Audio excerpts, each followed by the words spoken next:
Hey guys, Justin Brock here, the Medicare coach, and I want to go over the Pan American electronic application process. I know a lot of you are, familiar with the name Pan American from the group discussions, but I know a lot of people still aren't writing it, so I want to go over it. They use the Firelight electronic application. So let's go over here. This is their portal, pan.admin-portal.org. You click agent when you come to it, and then of course you log in here.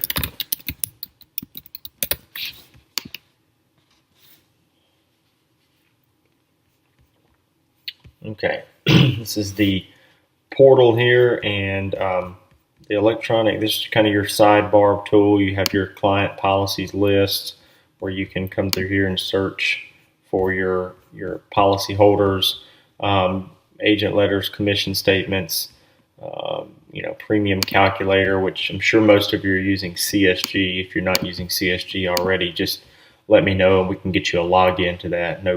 Probably no issue there. Let me pull up the electronic application here. Okay, electronic application.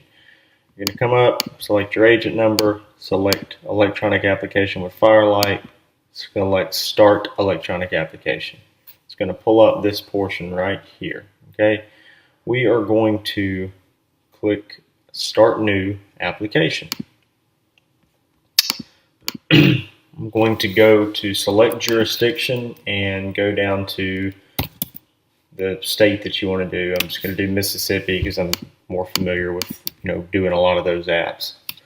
So the application doesn't change much by state. The biggest thing would be like loading the automated pricing data and the policy fees. All right, so you get here, you're selecting your Mississippi jurisdiction or whatever state you're in, and then you're going to click Pan American Medicare Supplement. Leave everything checked, just go ahead and create. And I like to name them like this. Last name, comma, first name, Pan -G or F or N, whatever you're writing. I like to name it that way.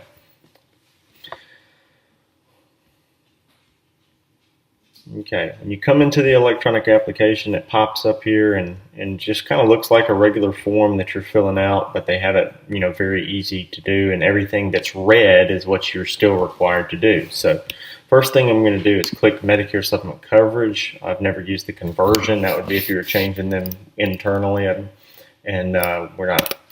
Surely you all know not to do that if you can help it. So agent name, just going to put my name, leave my number there. Say, will this application be voice signed? It depends on what you want to do. If you're going to do a voice signature application, you're going to check yes here. If not, you're going to not check that. You're going to check no. So I'm going to check no right now because I'm going to show you the other options. The voice signature is very similar to like an Aetna voice signature. With the voice signature, you would just get to the end of the application, call that third-party line that's automated, and do the voice signature, just like any other voice signature. We're going to walk through the app the other way. Is there an applicant plan B or applicant B? We're going to say no right now. We're just doing a single application. It is nice that that you can do applicant A and B on here if you want to. A lot of e-apps these days you have to do two separate ones, but this one you can do them all at the same time. So, but right now we're just going to do it this way. We're going to select our plan. We're going to select our start date. We're going to click mail policy to insured. We're going to just start filling it out. First name, middle initial, last name, address. Pretty good. It's real easy to pop through there. Same address, same or mailing address, same as physical address. Home phone number. Pop in a phone number. Pop in an email address. Date of birth. I'm just going to say, let's do it. Let's make it not open enrollment. So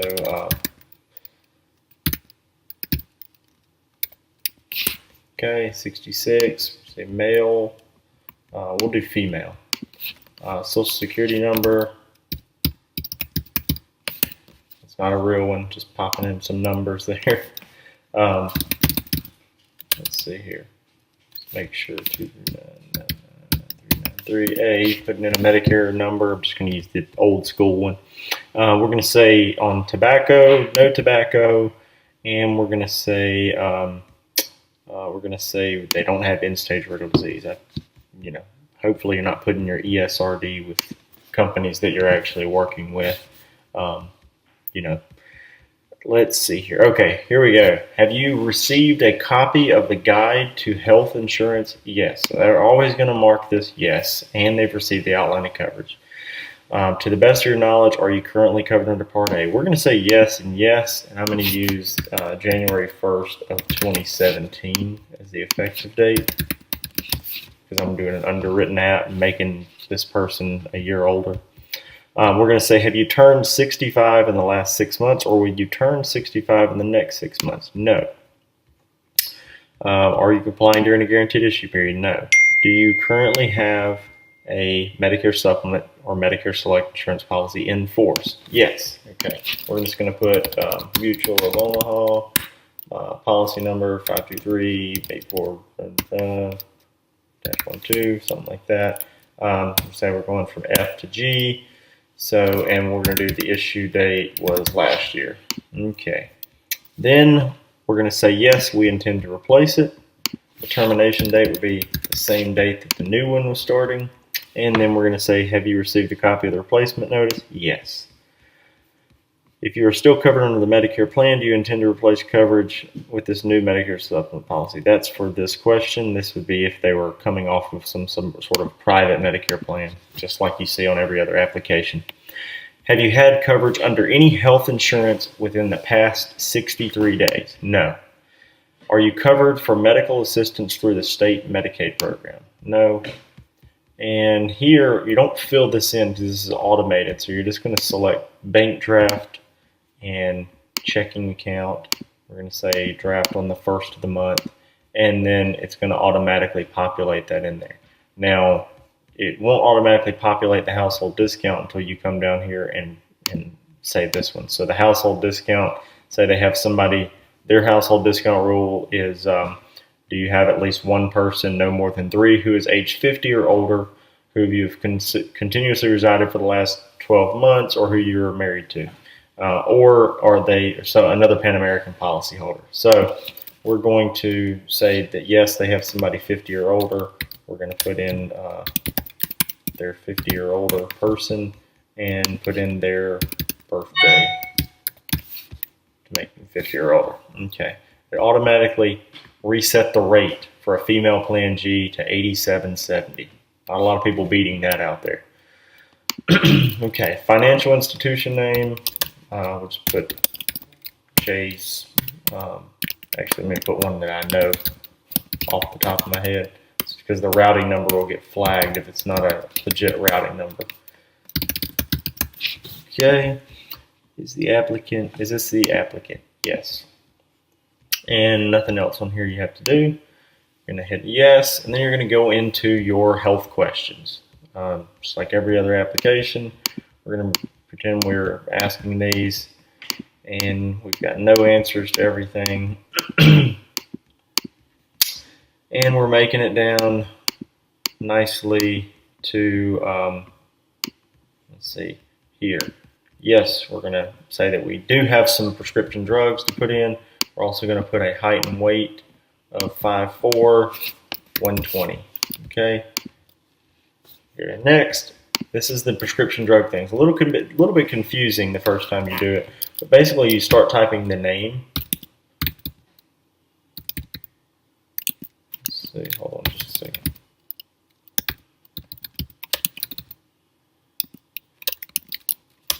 Make sure I got this.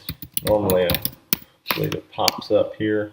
Amlodipine. Yeah, there it is. So you just type in one, then it's going to pull up names similar to that. Then underneath it, we're going to say when did they start taking it. Let's do 2008. Then here you're going to say medication frequency is required. So we're going to say 1 daily. And the options are going to give you there daily, weekly.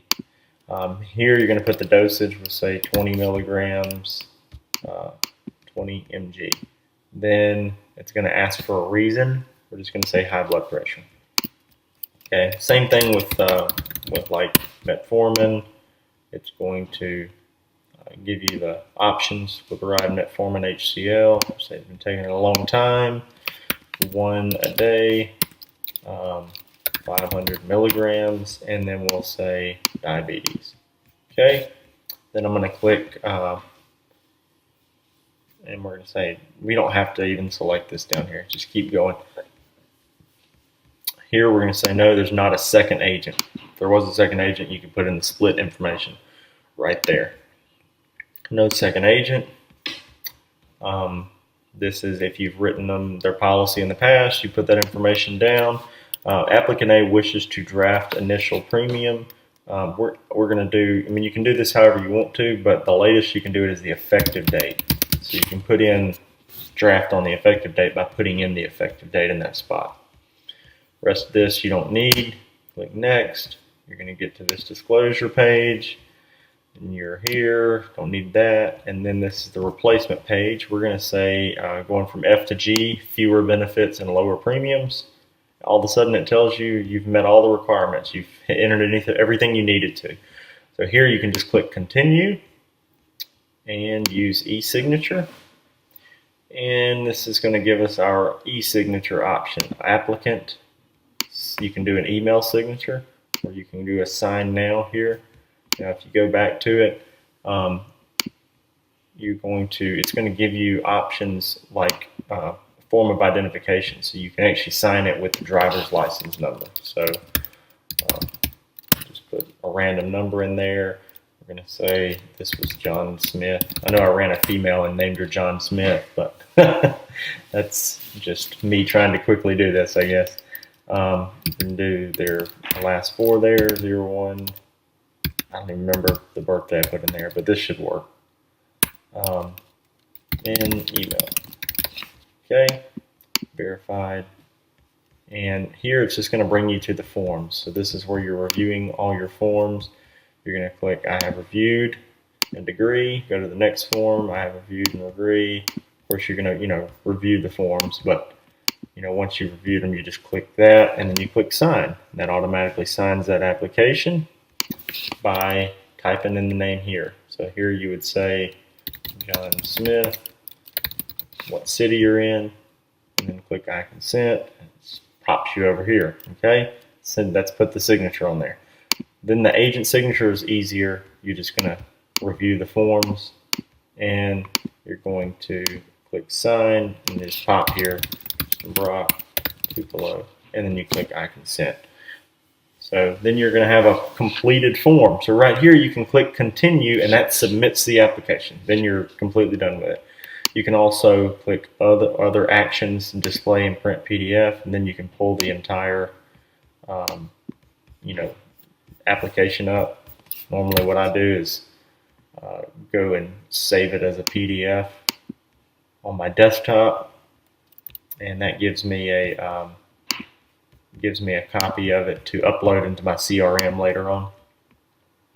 But otherwise, that's it. That's the breeze of the Pan American application. You get real good at them. You can do them in no time. So we've been writing a ton with them. The rates are great, very competitive all over, so many states. They're putting more states out all the time. They just decrease their rates in a lot of states. That 50 and over household discounts really helping with them. And the compensation is good too. So they pay fast and they're paying good bonuses. So if you want to take a further look at Pan American, just let me know. Send me a message or give me a call anytime, guys. Thanks for watching today. Bye.